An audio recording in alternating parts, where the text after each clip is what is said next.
Last year, I made a video of 3 games and puzzles. Little things like these are my favorite kind of project, so here are 3 more that are easy to make and easy to play. The fun thing with these is that their basic forms are pretty simple, so there's plenty of room to design around them and make them as plain or as elaborate as you want. This first one is a puzzle, often called Fore and Aft, and it really couldn't be easier to make. It's a few holes drilled in a board. I'm using white ash to make this one. It will have 17 holes arranged like 2 connected squares. I'll just mark out a 1-inch grid and cut out the board.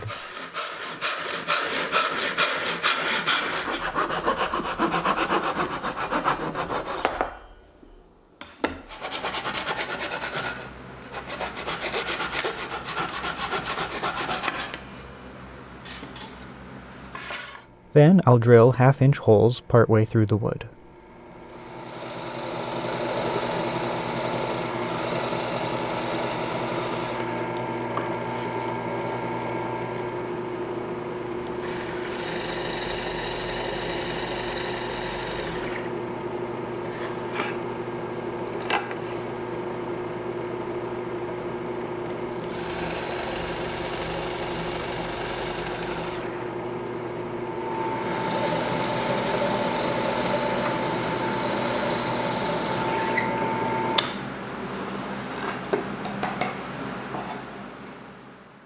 And even up the edges with the disc sander. I was planning to cut out 2 of the corners, making the board sort of a diamond-y figure 8 you saw at the beginning, but then I decided I just didn't want to miss out on any of the half and half heartwood and sapwood look, so I'm just leaving it as a plain old square. Then I'm going to sand, starting with a pretty coarse grit to round over all the edges.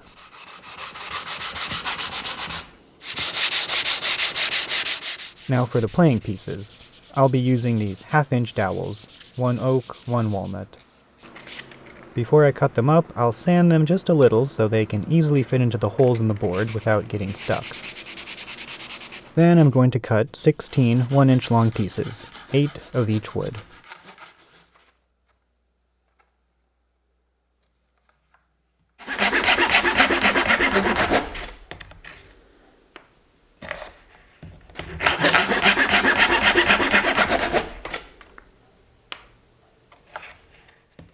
All of them get their sharp edges rounded off. I'll give the board a final sanding and wipe everything down with oil.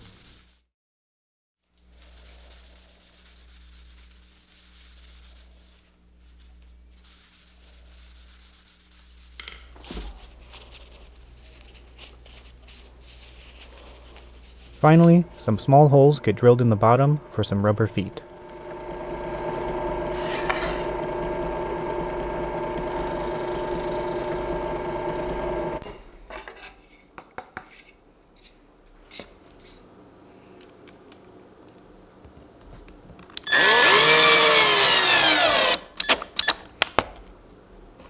And Fore and Aft is done. There are a number of small rule variations out there, but the object is always to begin with the 2 colors of pegs on their own sides, and to move them into opposite positions.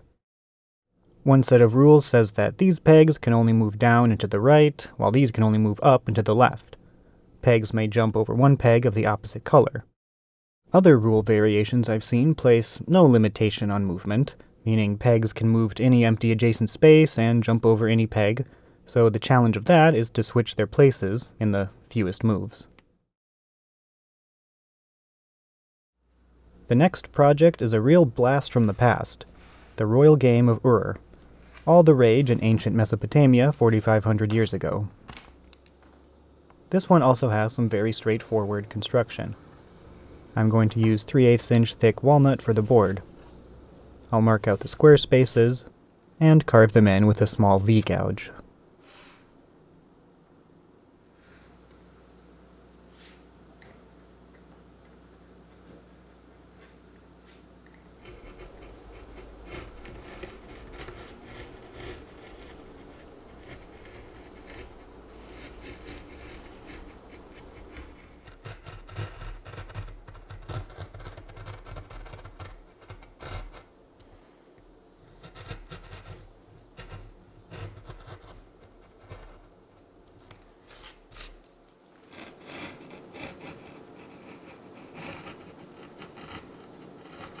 Are all the lines perfectly straight and even? No. Does that affect the game's usability? No. Am I still kind of annoyed by it? Of course. Next, I'll mark the center of the 5 special spaces and drill a shallow hole in them.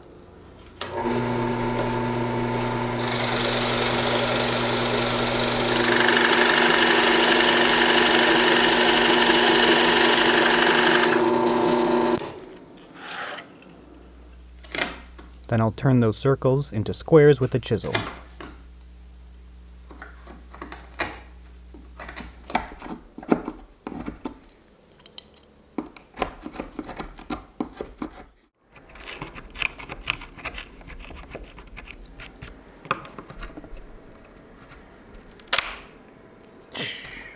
Whoops. That will fix itself when the inlay piece is glued in.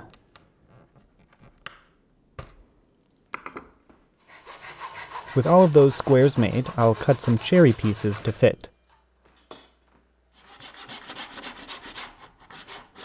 First a rough sizing, then a fine-tuning on the disc sander.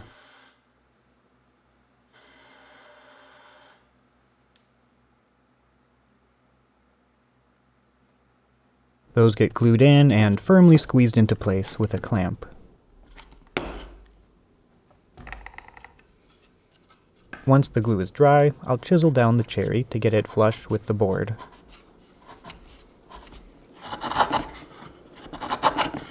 And, to the surprise of nobody, some of the inlays have some gaps around them. Nothing severe, so I'll just cram in some glue and wood dust and call it a day.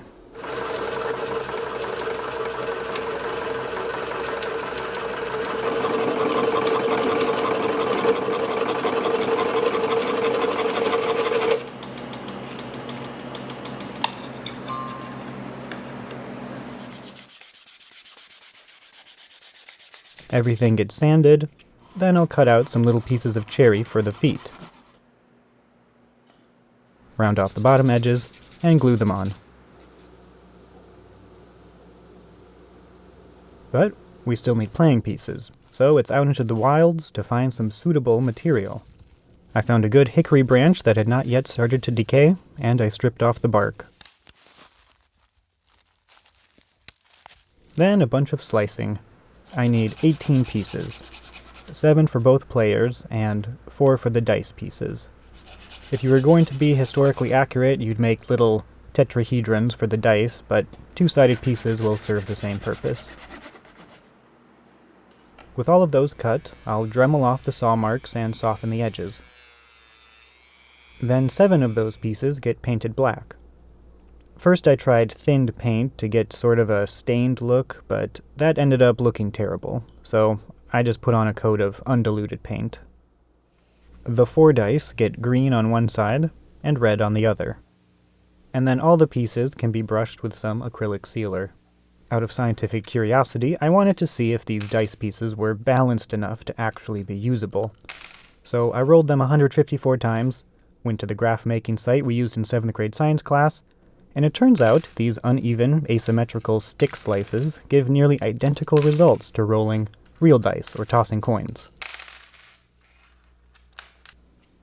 Lastly, some oil on the board.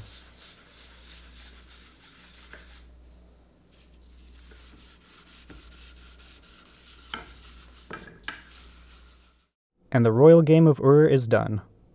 There's a very entertaining video from the British Museum of Irving Finkel and Tom Scott playing a game. I'll put a link in the description.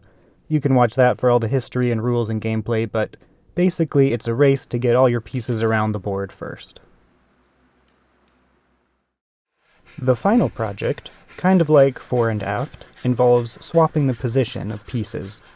This puzzle, however, has a totally different form and the added difficulty of having a specific order in which to arrange the pieces. First thing to make is the base, which has no special frills. I'm going to cut a piece of 3/8 walnut and a piece of 1/4 inch butternut and glue them together.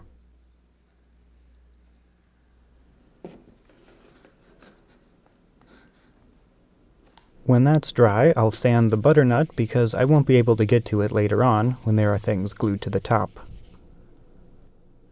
Then I'm going to cut thin pieces of walnut to make a border around the top edge.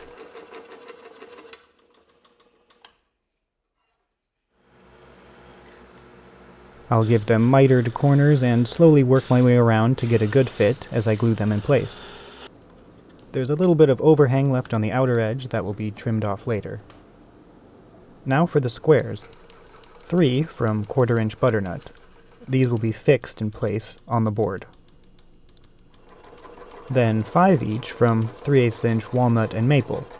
These will be the moving pieces. Before I cut them out, they need shallow 3/8-inch holes drilled in them, arranged like pips on a die, 1 through 5.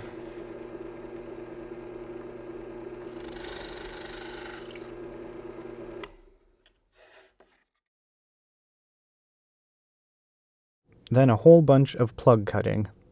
Walnut in the maple, and basswood in the walnut. Just because maple was giving me all sorts of problems with cutting, so the soft basswood worked much easier.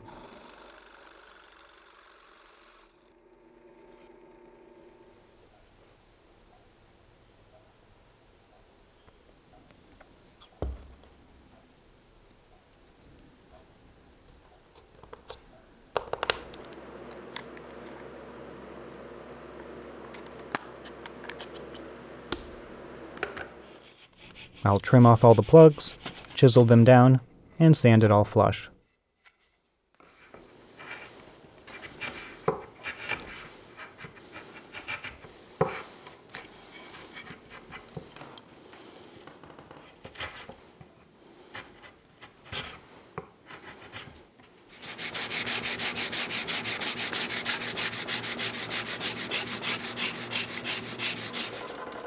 And back to the scroll saw to cut them all out.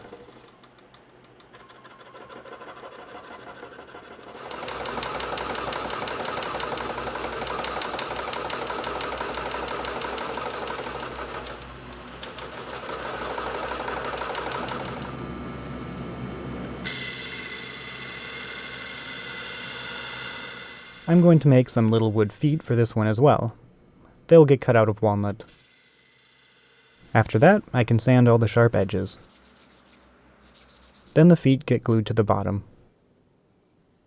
Next, the butternut squares are glued to the board. Finally, some oil to finish it all off.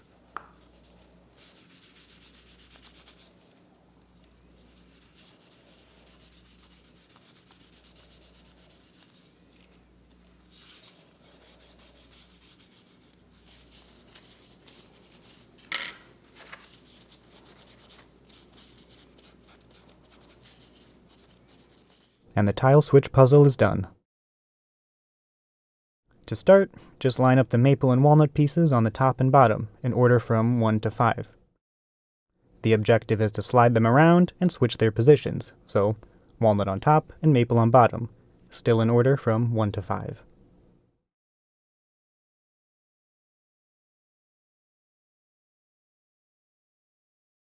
And that's it for this trio of projects. I hope this video provides some woodworking inspiration. These things can be made from any kind of wood and have endless design possibilities. And they're great gifts.